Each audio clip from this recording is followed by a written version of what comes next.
স্থাপিত বিশেষ জজ আদালত ৩-এর বিচারক বাসুদেব রায় এই আদেশ দেন। ইমরুল আহসানের রিপোর্ট।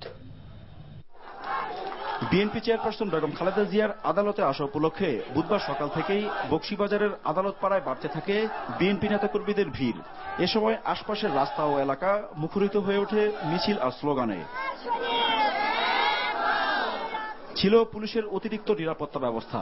বকশীবাজার মোড়ে পুলিশি ব্যারিকেড বসিয়ে বিএনপির সিনিয়র কয়েকজন নেতা ছাড়া কাউকে ঢুকতে দেওয়া হয়নি আদালত প্রাঙ্গণে। আর এই পরিস্থিতির মধ্যেই দুপুর 1টায় অস্থায়ী বিশেষ আদালতে হাজির হন বেগম খালেদা জিয়া।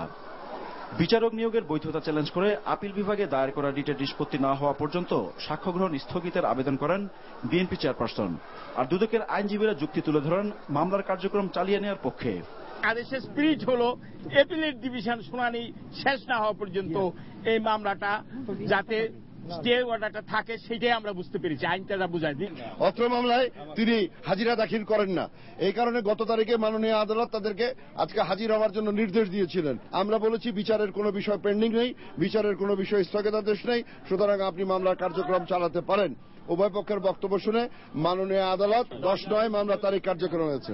বিএনপি চেয়ারপারসনের আইনজীবীরা মামলাকে মিথ্যা, বানোয়াট ও রাজনৈতিক হয়রানিমূলক বলে দাবি করেন। এই ট্রাস্টের একটি পয়সাও আত্মসাতের প্রশ্ন আসেনি। এটা সম্পূর্ণ রাজনৈতিক উদ্দেশ্যে, রাজনৈতিক হয়রানির জন্য এই মামলাটি করা হয়েছে। তো আমরা আশা করব এই মামলাটি সরকার তুলে নেবে, আর তা না নিলে এই মামলা অযথা হয়রানির জন্য আদালতকে যদি কোনোভাবে প্রভাবিত করার চেষ্টা করা হয়, ইনশাআল্লাহ বাংলাদেশের জনগণ।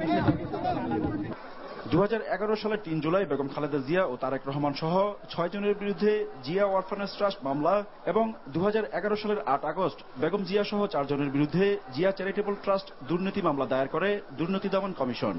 দুটি মামলারই চার্জ গঠন করা হয় চলতি বছরের 19 মার্চ। তবে বিশেষ আদালতের বিচারক নিয়োগ ও চার্জ গঠনের বৈধতা চ্যালেঞ্জ করে হাইকোর্টে রিট করেন বেগম জিয়া। সেই রিট হাইকোর্ট খারিজ করে দিলে পরবর্তীতে আপিল করেন তিনি। বৃহস্পতিবার আপিল বিভাগে রিটের শুনানি হওয়ার কথা রয়েছে। Imrul Ahsan, NTV news, Dhaka.